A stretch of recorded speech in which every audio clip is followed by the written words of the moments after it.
So our closing high note, as we actually want to call it, keynote we had this morning, we're going to end on a high note. We're thrilled to wrap up with a truly inspirational speaker.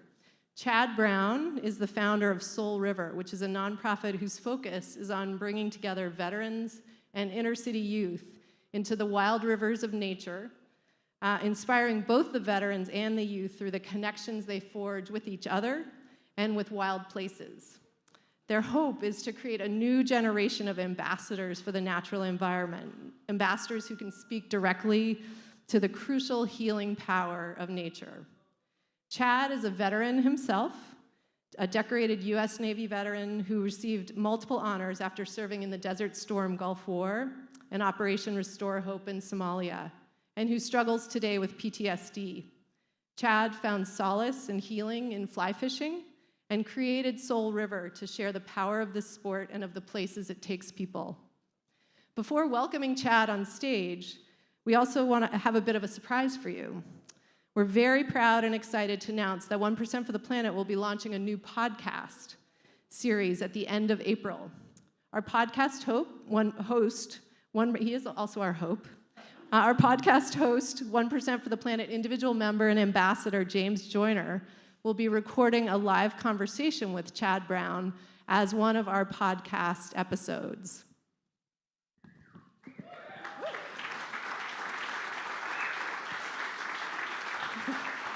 Hi. Good. So, fortunately, that was like when I was turning the page, so you came up at the right moment. But James is going to tell us a little bit more about the series, and we're going to also kick it off with a little bit of a sizzle reel for you. Who doesn't love a sizzle reel? Oh, I know.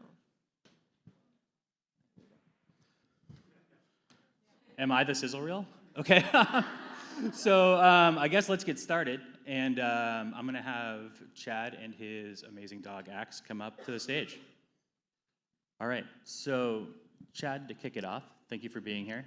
Tell us a little bit about your background, both your military service as well as the challenges you faced afterwards that brought you to where you are today. How did you discover particularly fly fishing, and how is that the catalyst for the inspiration you've used to make such a huge impact? It's a loaded question. Just want a little bio, but for my education, I went to Pratt, finished off with my master's in communication design, done design and photography in New York, LA, different parts around the world, also in Hong Kong. Military experience, Navy veteran, combat stevedore, which pretty much was in 14 different countries, and was in Desert Storm, Operation Restore Hope, Somalia, Cuba, Afghan. Longest time I stayed in the States was no more than 4 months in my entire Navy stint, and the rest of the time was behind enemy lines. Yeah. And how did you, when you came back to the United States, or when you got out of the service, tell us a little bit about what your experience was like and how you came to fly fishing and how that helped you. Coming out and trying to get back into society was pretty frustrating, trying to fit back in. There's a big piece that I left for myself over there, just like with a lot of the veterans when they come home. And speaking of home, that's kind of like something I've been searching for a very long time, trying to figure out what that means. You know, to some people, home is kind of like a structure that where mom and dad is at.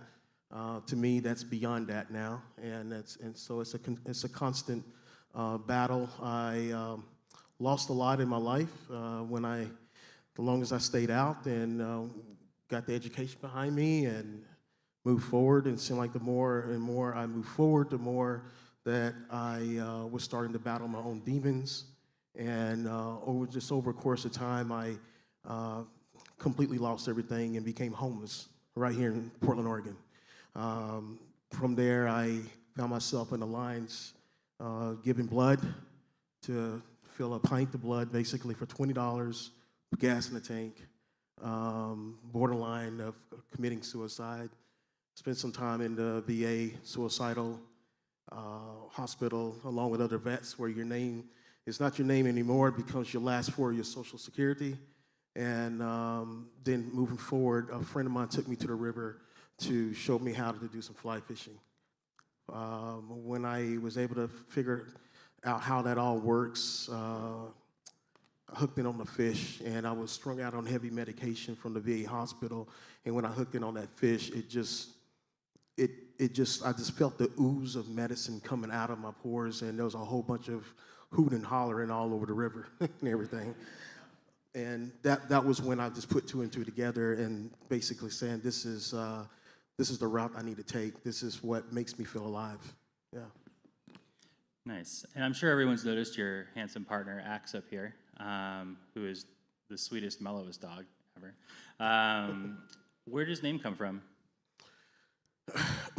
Axe comes from falling hero, Peter Axelson from Team Red Wings, SEAL team, who gave his life over in Afghan.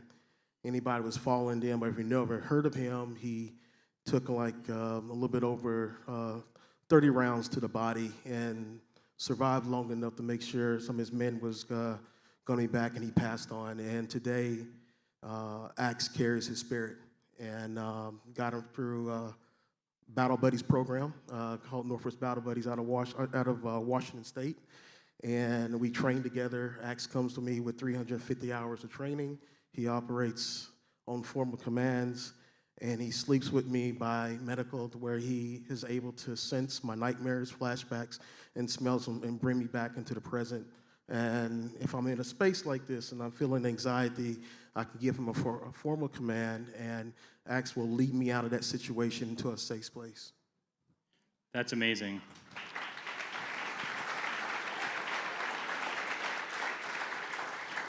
Thank you. So what is Soul River exactly? How and why did you start it? So we've been in existence for around 4 years, legit, as a 501c3. I did it a little bit longer than that, just to try to get the concept pushed and get people to understand what we do. But in a nutshell, it's where I bring veterans and combat vets and use them as a service into serving at-risk kids from disconnected communities. And they step up as a leader, as a coach, as a mentor.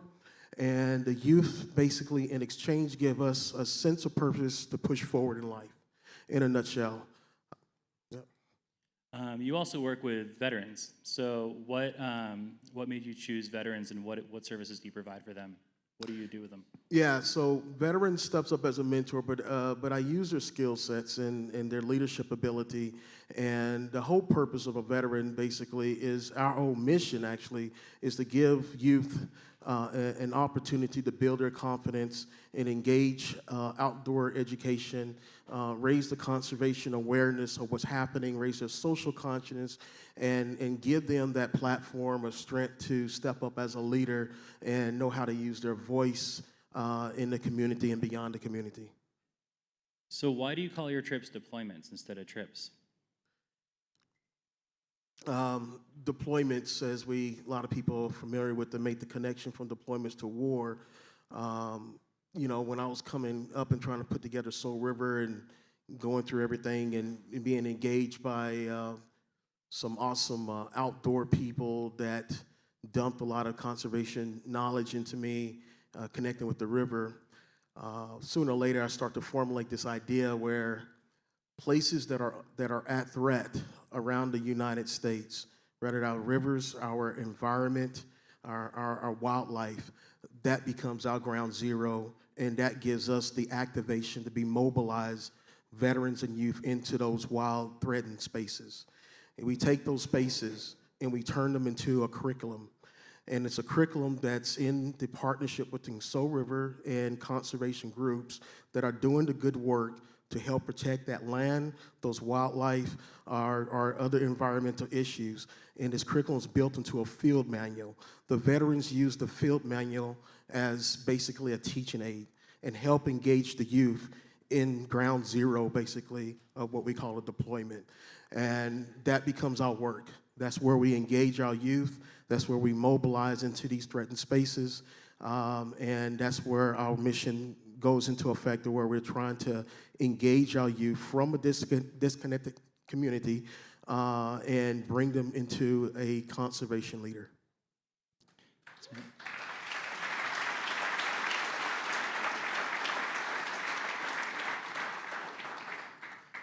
So alongside your deployments, you've become increasingly involved in advocacy and activism, especially around conservation and the climate.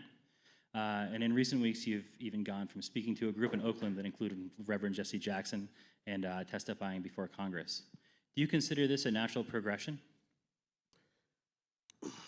These deployments takes us all over the world, and the more that we do and the more that we engage, it's put me in some really interesting, sensitive spaces, straddling the outdoor world and the political world. And the more the work that we do, the more opportunity steps in for me to take a stand and help advocate in the current issues that are happening. With those current issues, it opens up doors with conservation groups.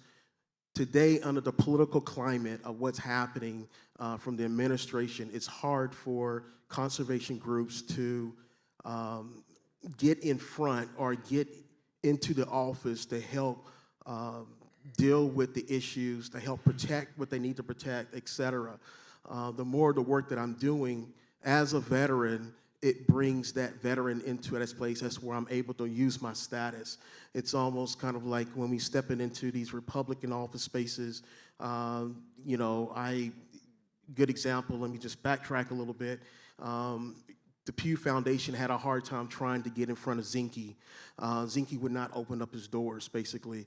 As a veteran and my status and everything like that, Zinke opened up his door for an hour for me to come in and help talk about the protection of Bears Ears and represent the Pew Foundation. And so the more the work that we do, well, sad to say that didn't really work itself out, but the bottom line, he gave us space, right? He gave us the opportunity to talk and opportunity to engage, basically. And so a lot of the work that we're doing, especially with veterans and youth, it is giving us into some really interesting advocacy spaces to help tell the stories, help share what's happening, and also give the youth the opportunity to step into these congressional spaces and learn what it's like to be that leader, learn what it's like to carry that weight on your back, and to help advocate for your own community and for the outdoors. Nice. So one thing that you said was really important to you was changing the public stereotype of what a veteran is and what a veteran can do. Do you want to talk about that a little bit? Well,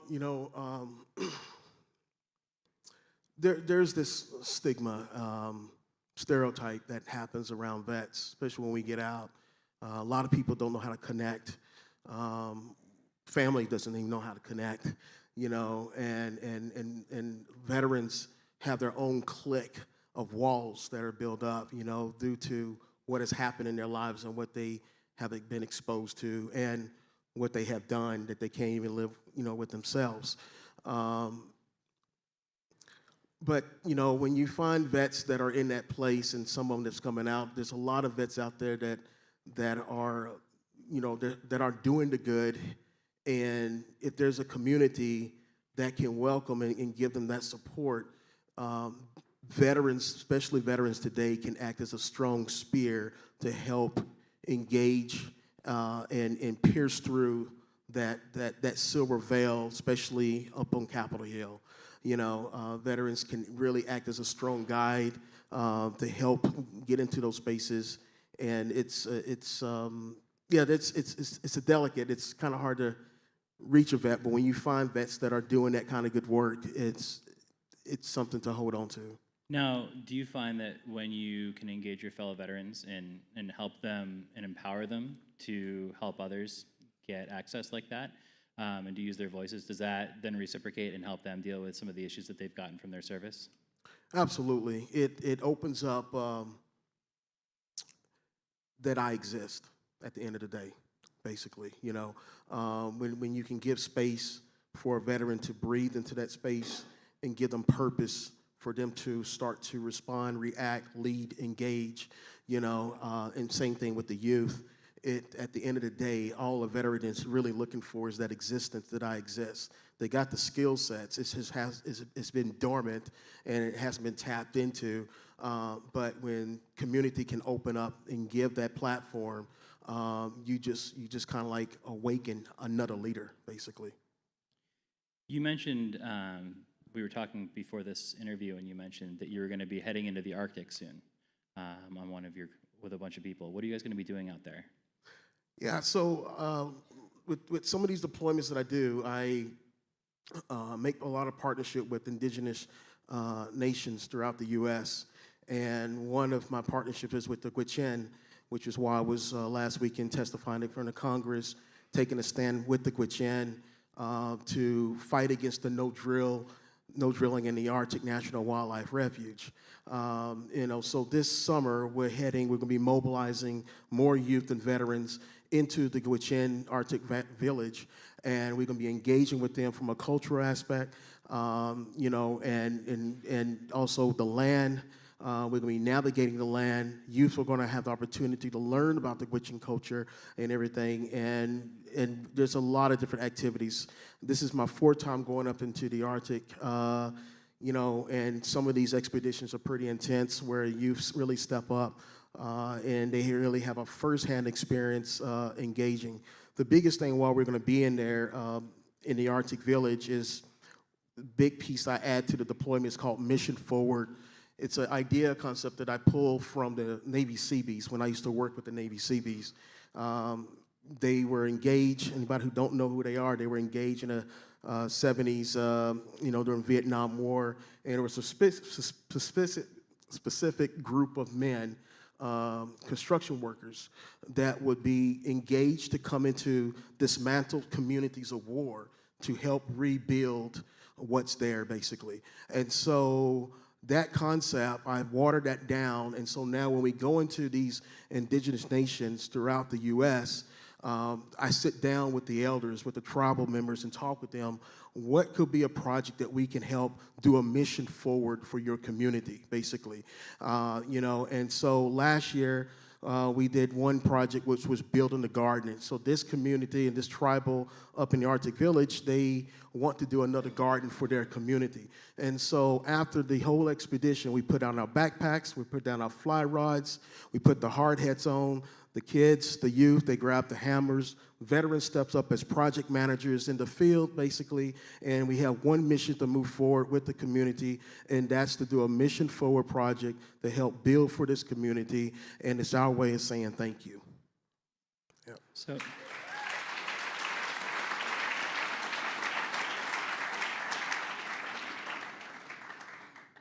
how have you seen the work you do? I mean, obviously that makes a huge impact on that community, but how have you seen the work that you do impact the people that you bring on these missions?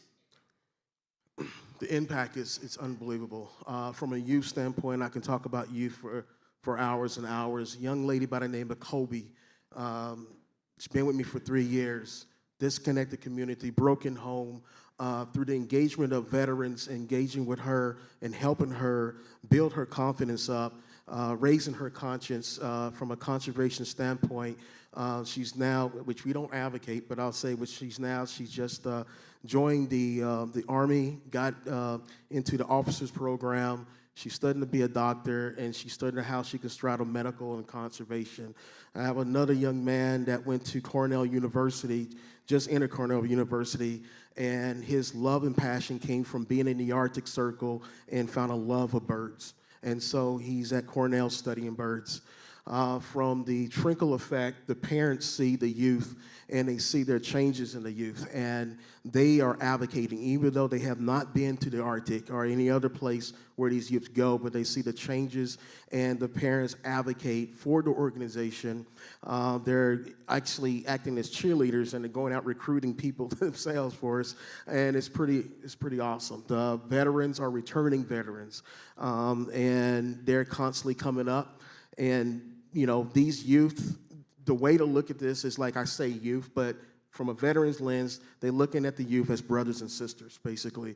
The closest relationship almost coming back from war. These deployments are so set up and it's so rigid and everything to a point where it does bring that alertness up, And so when we come back home to Portland, Oregon, what we just went through and it's so intense, that's our brother and that's our sister. So put it into a story of twins. One of the kids made the wrong decision and ended up getting caught stealing, and he was about to go to juvenile, etc. Mom gives me a call and says, "Chad, do you mind reaching out to the judge or someone, write a letter on the behalf, his character, etc." And so I did that. And when the court date came, I sent a signal out to all the veterans of Soul River. 15 veterans showed up to support this young man on court day. And the judge had to stop everything because the fact that, especially a young man of color about to go into the system, he says, "Son, this is something I don't see happen, all the time. And what you have is a community. You have a community of love and support that's willing to take a stand, willing to believe in you, and be there and have your back. And you need to see that, And so after the lecture, that young man basically got a slap on the hand, got one more opportunity to get back into society. Now that young man graduated from high school last year, and he's in Africa teaching right now. That's amazing.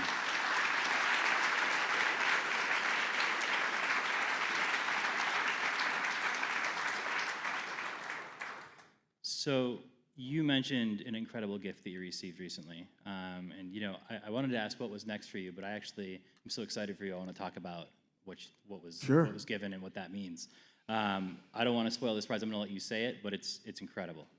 Thank you.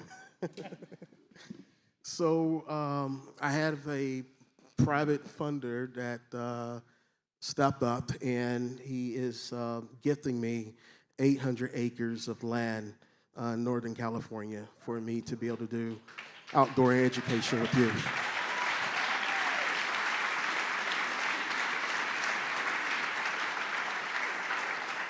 Thank you. So what are your plans for, that's an amazing gift. Thank you. What are your plans for it? Well, me and my board members, we went down there and we looked at everything, and it is prime property. It's beautiful.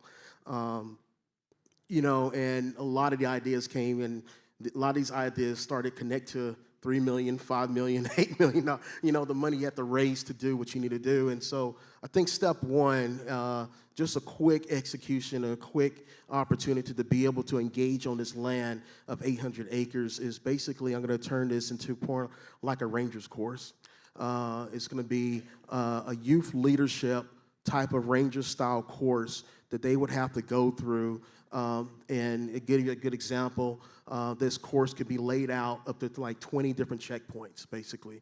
And each checkpoint that they have to navigate to will open that one checkpoint will be some type of quiz or something that in relationship to conservation, their awareness, their environment, et cetera, And so it's a build, it's a graduation, youth leadership type of training, basically, that what we'll establish. And that's something I'm working on with my board members, is creating this kind of like, this course where the youth leaders, they will be navigated by veterans on 800 acres, but they would have to be leading themselves in a group and being able to read land navigation and navigate their ways to all these checkpoints.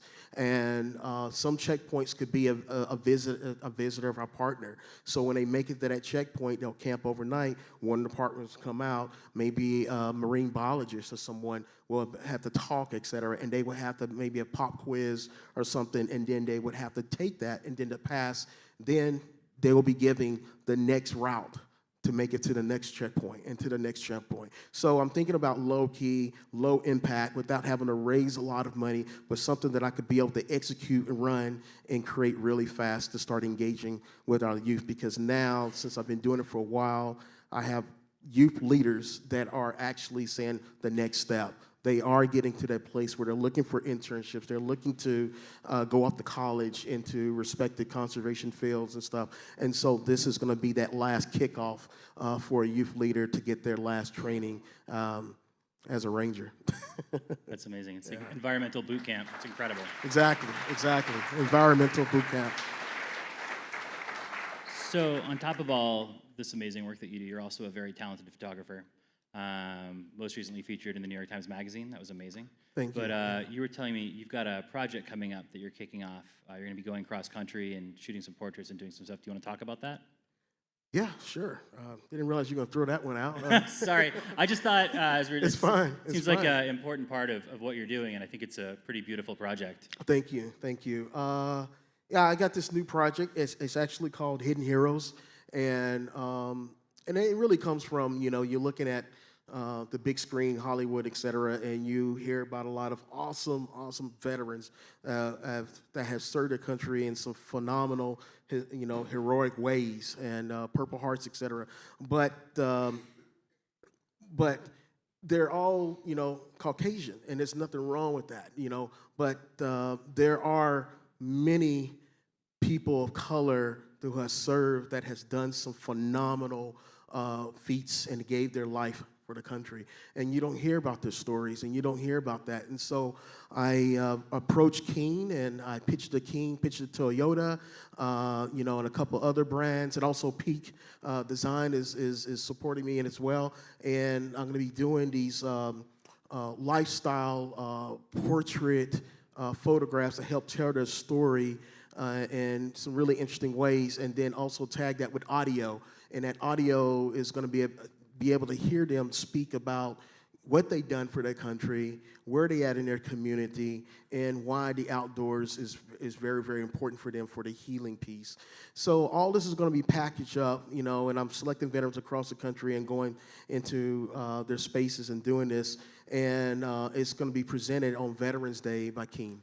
And they're going to open up their doors to represent a lot of these veterans of the unknown hidden heroes. Yeah. That's amazing.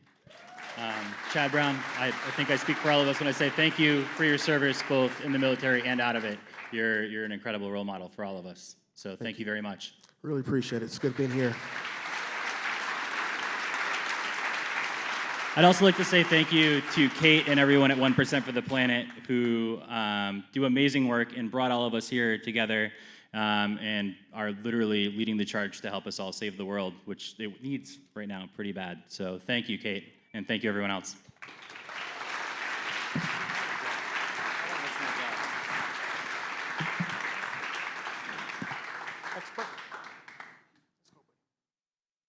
I think we should do a round of applause for Axe, too.